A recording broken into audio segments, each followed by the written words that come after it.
Welcome to another thrill-packed vlog here. My name is Captain McKay. I got a pretty decent response for my Godzilla blind box thing that I did in my last vlog, so I got a nice little Ninja Turtle one for this vlog. I went to Barnes & Noble and I even got signed up for their little rewards program thing. I wanted to get a Street Fighter one because they used to have those, but they didn't have any more. They ran out, I guess, or they just don't sell them anymore. I'm not sure. But I wanted one of the Street Fighter 2 ones, by the way, not the Alpha ones, because I don't know all the characters in Alpha, but you know, they didn't have any anyway, so Turtles it is. So Roman Reigns. Nobody likes him anymore, huh? What happened there? Here's what I'm hearing about this guy. I guess everybody kind of saw it coming that he was going to win this Royal Rumble. I didn't watch it. I just watched everybody complain about it on Facebook. He was a real highlight of the Royal Rumble last year, and I don't, I guess with him being gone for a year, people are just kind of like, well, it's stupid that he won. He had no build up, this and that, or whatever. And that part of it is like, I get that, but at the same time, he's a new guy. It's not like last year when Batista won and everybody's like, this guy's old, he's only back to promote his movie, and he's gonna just go away after this is all done, which is what wound up happening.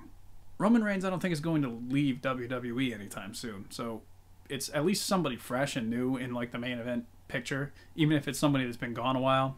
What I think they ought to do with him, and roll with me on this, is they should have his career kind of parallel what The Rock was doing. In other words, The Rock in '98, second to last guy in the Rumble, eliminated by Stone Cold. By Survivor Series of that year, he was the champion, main event. Roman Reigns, 2014, second to last guy in the Rumble, eliminated by Batista.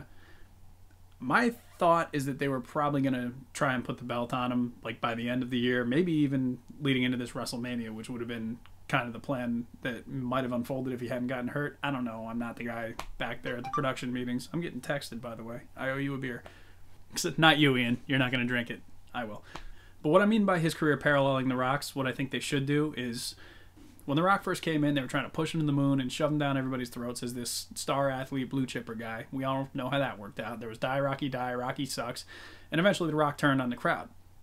They could have Roman Reigns do the same thing, leading between now and whatever this next pay-per-view is before WrestleMania. Have him start being dickheadish to the crowd a little bit. Have him start feeling maybe a little like arrogant, like The Rock used to back in the day.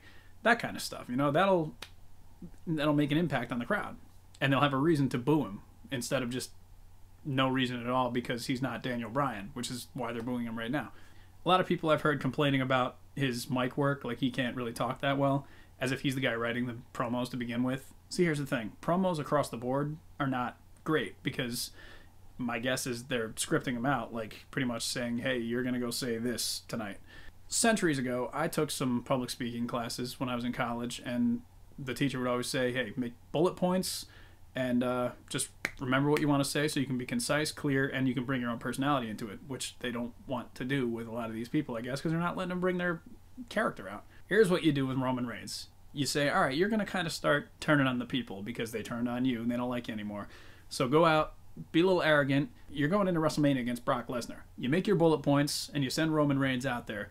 Give him a little bit of an edge, have him be a heel towards the crowd, whatever the case, and then have him get on the mic and be like, first of all, rip into the fans, rip into the town and everything. Be like, you know what? I wasn't good enough for you. I won the Royal Rumble. I should be the guy getting cheered. Then the fans have a reason to boo him because he's being a prick. Then have him rip into Lesnar, who, let's face it, Brock Lesnar is being treated like a babyface at this point. Have him start ripping into Brock Lesnar, be like, we all know your deal. UFC's calling, blah, blah, blah. You're going to leave. You're putting all your stock and all your trust into a guy who every person who's ever trusted him wound up bankrupt. The only company he's ever ran, he ran into the ground. Cut into Heyman, cut into Lesnar. You're going to at least get a reaction from the crowd. And it's probably not going to be positive, but that's not what you want if you're going to try and be a heel. Anyway, that's how I would handle Roman Reigns right now, because it's obvious that people don't want to see him where he is. And I don't think you're going to make people accept him as a good guy. Well, we were mad at you when you won the Royal Rumble, but you're good now, I guess. You're a cool kid, Roman. Good for you. Like I said, I like Roman Reigns, so I don't watch enough wrestling to be tired of him or to be feeling like he's being shoved in my face as like the all-time greatest thing ever. I don't care. That's just how I would do it, going by what limited knowledge of wrestling I have. Anyway, how do you guys feel about this? You gotta let me know, because you people on YouTube and Facebook and Twitter and all that are really the only connection I have to wrestling anymore, the modern product. So I don't know what's going on unless I see on a news feed or a scroll or whatever. Ready for this bad boy? Hey, I know I am. Let's see what we're dealing with. Ninja Turtles. I also filmed the contest rules video today. The one the Joker set up.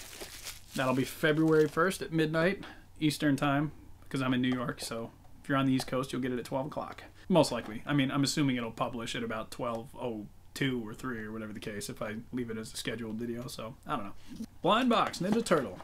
Let's see who we got. I don't have any of these, so whoever I get is going to be a surprise.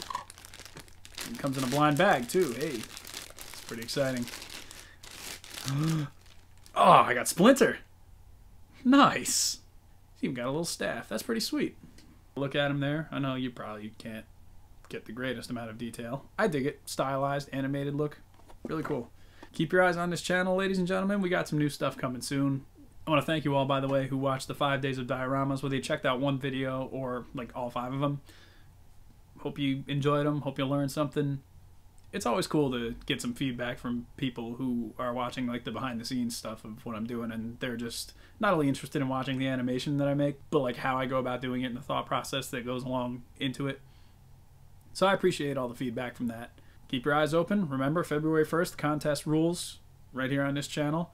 Spread the word when that video drops. I want to get as many people involved in this contest as I can. It's going to be cool. I think you guys are going to have a good time with it. Till next time, my name is Captain McKay. You have been an excellent viewer. Later on.